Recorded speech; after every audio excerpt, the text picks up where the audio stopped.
Hey les bambins, j'espère que vous allez bien, en tout cas moi ça va nickel. On se retrouve aujourd'hui pour une vidéo sur les qualifications zone Afrique pour la Coupe du Monde 2022. On arrive dans la dernière ligne droite, la 6e journée. Tous les groupes sont sur le pont le 15 et le 16 novembre. Il n'y a que deux groupes qui ont déjà fini ou qui vont finir plutôt aujourd'hui, le 14 novembre, leur qualification. C'est le groupe G et le groupe I. On va donc analyser tous les autres groupes, les matchs que je vous propose. Dans le groupe A, le Niger contre Djibouti, l'Algérie contre le Burkina Faso.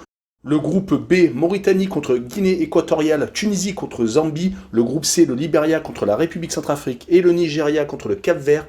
Le groupe D, le Mozambique contre le Malawi et le Cameroun contre la Côte d'Ivoire. Le gros choc en tête du groupe. Le groupe E, le Kenya contre le Rwanda. Un match sans enjeu. Le groupe F, l'Égypte contre le Gabon et la Libye contre l'Angola. Le groupe H, la Namibie contre le Togo. Et enfin le groupe I, la Guinée-Bissau contre le Soudan et le Maroc contre la Guinée. Mais avant de commencer, n'hésitez pas à vous abonner à ma chaîne, à mettre un petit pronostic pour les comparer à mes analyses et également lâcher un petit pouce pour référencer la vidéo.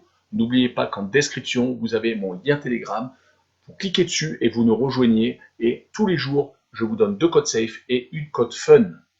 Je vous donnerai sur chacune de mes vidéos un score exact et une cote sécurisée ou fun par match analysé. Je vous recommande également de jouer mes cotes en match simple pour éviter des surprises lors d'éventuelles combinaisons malheureuses.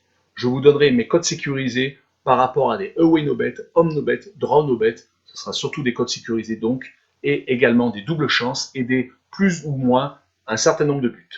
C'est parti! Mais également, j'aimerais revenir sur un nouveau partenariat avec une plateforme de paris sportifs qui est BetWinner, qui est accessible en Europe, essentiellement en France et en Belgique, et également en Afrique. Vous avez l'essentiel des pays qui est sur la carte mondiale qui apparaît à l'instant sur votre écran. Mais même si vous n'êtes pas sur un des pays, n'hésitez pas à utiliser un VPN. Cela vous permettra d'y accéder sans problème. Les cotes proposées y sont très intéressantes. Elles sont même supérieures aux autres bookmakers. Cela vous permet des fois d'avoir des profits beaucoup plus importants sur la durée en tout cas. Pour accéder au site de Paris, n'hésitez pas à aller en description. Il y a le lien, vous cliquez dessus, vous y accédez. Et également, vous rentrez le code promo qui se trouve sur l'écran. Cela vous permet d'avoir 100% de bonus dès votre inscription.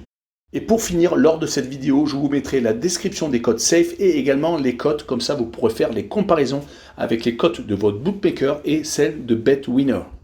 Commençons par le groupe A et faisons tout d'abord un point sur le classement. L'Algérie est première avec 13 points, le deuxième est le Burkina Faso avec 11, le troisième le Niger avec 4 et Djibouti dernier avec 0 points. Le match Niger-Djibouti ne présente aucun enjeu. Le Niger n'a gagné qu'une seule fois sur les 5 premiers matchs et Djibouti malheureusement 5 matchs, 5 défaites, 22 buts encaissés dont un 8-0 pris lors de la première journée en Algérie. Depuis, ils n'ont marqué que 2 buts sur toutes les qualifications. C'était donc contre le Niger au match aller et ils avaient perdu 4-2. Du côté du Niger, c'est pas beaucoup mieux. 2 matchs à domicile, 2 défaites, 2-0 contre le Burkina Faso et 4-0 contre l'Algérie. Donc vous l'aurez bien compris, les seuls points qu'ils ont récupérés c'était à l'extérieur, faisant un but partout contre le Burkina Faso, gagnant à Djibouti au match aller, mais par contre se faisant étrier en Algérie 6-1. Sur cette rencontre, je vois une victoire du Niger 3-0 et je vois le plus de 2,5 buts sur le match, une cote à 1,49. Passons au choc de ce groupe, l'Algérie qui reçoit le Burkina Faso. Au match aller, les deux équipes avaient eu du mal à se départager sur le score de 1 but partout. Les deux équipes sont bien entendu invaincues, elles ont pris très peu de buts, 2 chacune, et l'Algérie bien entendu a un meilleur goal average avec 23 buts marqués en 5 rencontres. Pour le Burkina, c'est 2 fois moins, mais ils sont allés à chaque fois à l'essentiel, s'imposant 2-0 au Niger et donc 4-0 à Djibouti. Mais il faut prendre en compte qu'ils restent sur une contre-performance à domicile contre le Niger. Est-ce que ça va jouer contre les Algériens qui restent sur 3 grosses performances, 6-1 contre le Niger, 4-0 encore contre le Niger et le 4-0 à Djibouti depuis leur confrontation à l'aller? Sur cette rencontre, je vois quand même les Algériens s'imposer 2-1 et je vois le plus de 2,5 buts sur le match. Et étonnamment, la cote est à 2,3. Continuons par le groupe B et le point avant de commencer l'analyse des 2 matchs que je vous propose. La Tunisie est premier avec 10 points à égalité avec la Guinée équatoriale Nous retrouvons troisième la Zambie avec 7 points et la Mauritanie larguée avec 1 point derrière, donc quatrième du groupe. Commençons par le premier match, la Mauritanie contre la Guinée équatoriale. Les deux rencontres que je vous propose sentent la poudre car la Guinée équatoriale vient de remporter le duel contre la Tunisie, un peu à la surprise générale car on ne voyait pas les Tunisiens s'incliner, mais quand on regardait les résultats, moi j'avais vu un match nul. Finalement, c'est la Guinée qui s'est imposée. Mettant le premier but aux Tunisiens dans ses qualifications, c'est dire le sérieux de la Guinée équatoriale, qui s'est à chaque fois imposé à domicile sans prendre de but, 1-0 contre la Mauritanie, 2-0 contre la Zambie et donc 1-0 contre la Tunisie. Dommage qu'à l'extérieur ce soit un peu moins sérieux. Le 1 but partout en Zambie est le seul point récupéré car il s'était incliné 3-0 contre le premier ex-aequo du groupe. En tout cas, son déplacement en Mauritanie est le piège absolu. Les Mauritaniens n'ont marqué qu'un seul but, en ont pris 10, ont fait un seul match nul, mais c'était à domicile contre la Tunisie. Donc c'est vraiment le match piège par excellence. On notera que la Zambie était venue s'imposer 2-1 en Mauritanie. C'est pour cette raison que ce match-là, je les vois, les Guinéens, imposer 2-1 également en Mauritanie. Et je vois le draw no bet sur cette rencontre avec option donc Guinée équatoriale. Malheureusement, je ne peux pas vous proposer de cote, le match étant trop éloigné pour les bookmakers. Poursuivons avec la Tunisie contre la Zambie. Les Zambiens sont encore avec un petit espoir de qualification. S'ils s'imposent en Tunisie par plus de 3 buts d'écart, on va même dire par 4 buts d'écart, ils s'assureraient peut-être une première place à égalité avec les Tunisiens et la Guinée équatoriale. Ça se jouerait vraiment à un cheveu au nombre de buts marqués.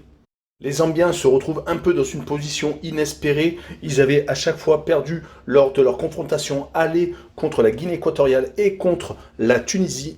Mais ils ont su se rattraper, accrochant le match nul contre la Guinée équatoriale au retour, à domicile bien entendu.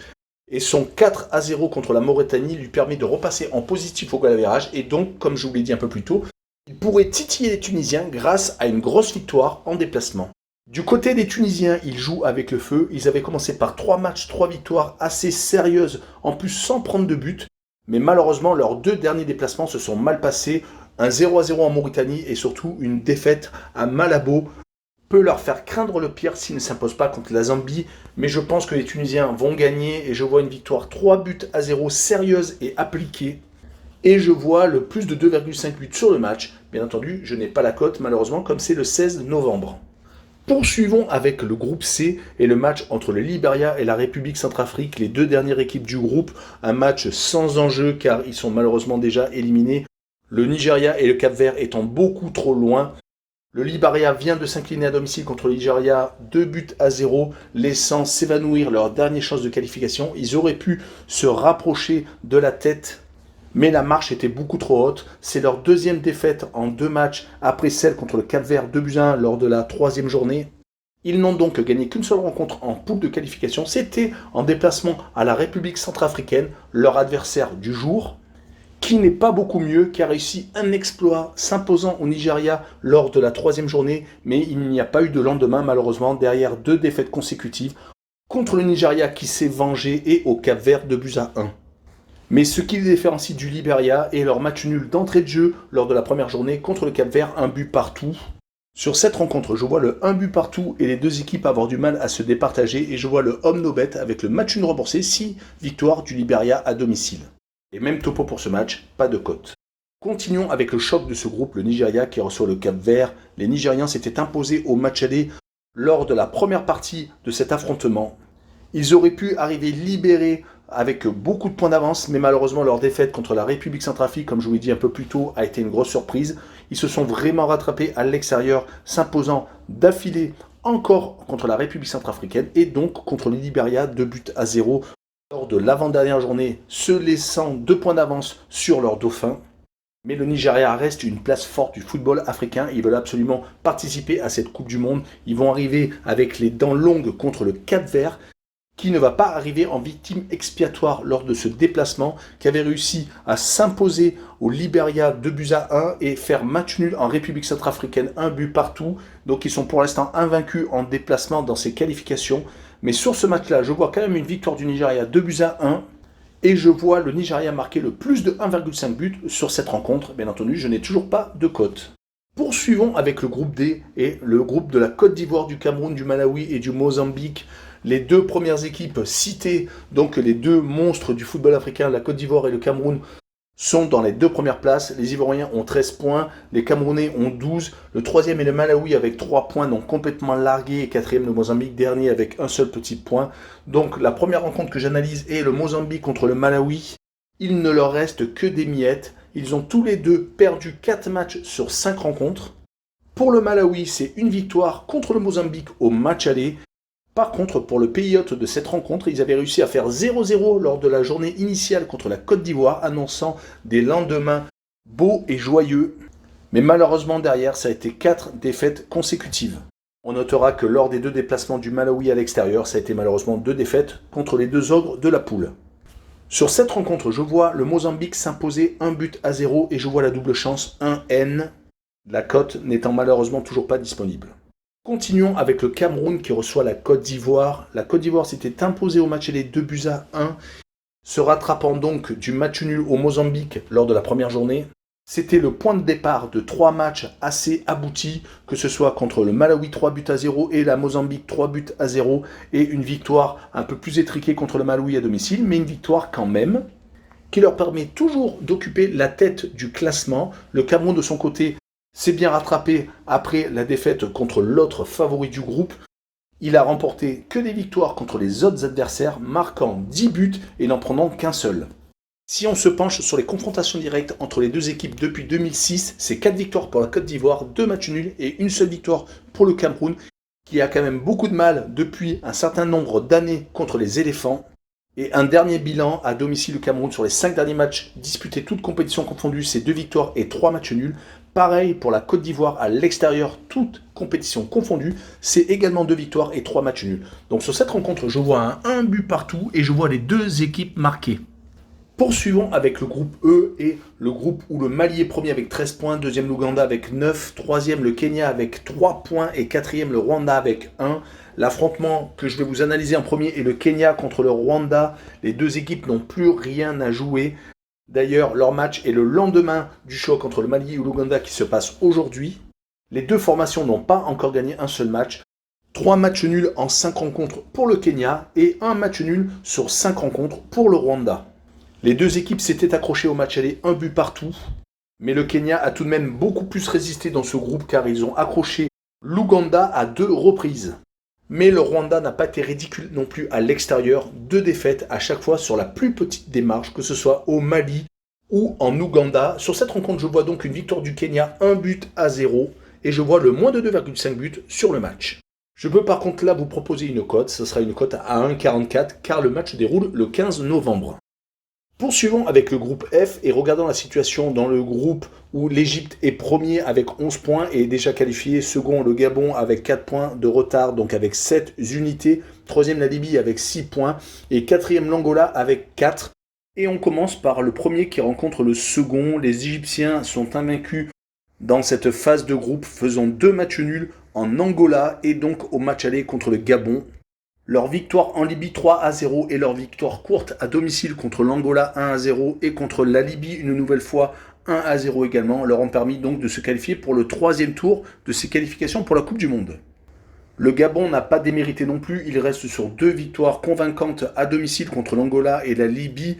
Malheureusement, leur défaite en Angola lors de la 3e journée les a fait décrocher de l'Égypte. Donc sur cette rencontre, je vois l'Égypte s'imposer 1-0 contre les Gabonais et je vois le moins de 2,5 buts sur le match. Passons au second match de la poule, la Libye qui rencontre l'Angola. Les Libyens avaient très bien commencé les qualifications, s'imposant 2 fois consécutivement contre le Gabon et en déplacement en Angola, ce qui avait vraiment été une surprise car la Libye avait tendance à être quand même souvent décrochée dans leur phase de groupe, dans les différentes qualifications dans lesquelles ils jouaient. Mais malheureusement, 3 défaites consécutives sont venues rappeler que les Libyens étaient bien à leur place en étant 3e de leur poule.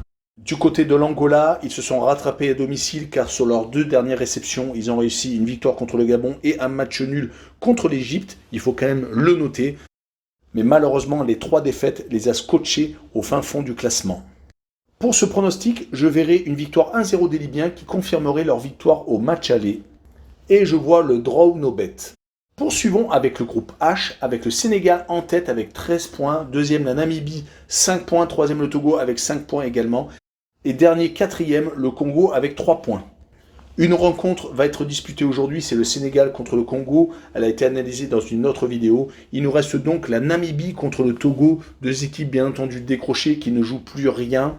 Mais depuis leur affrontement au match aller où la Namibie avait remporté la victoire 1-0 en déplacement, les Togolais ne perdent plus, ils sont sur 3 matchs sans défaite. Ils ont d'abord remporté leur duel contre le Congo-Brazzaville, faisant match nul chez eux, 1 but partout, et s'imposant 2-1 à l'extérieur. Et surtout le 1 but partout contre le Sénégal, où ça s'est joué à rien, un but à la 95e, ils auraient pu ramener une victoire.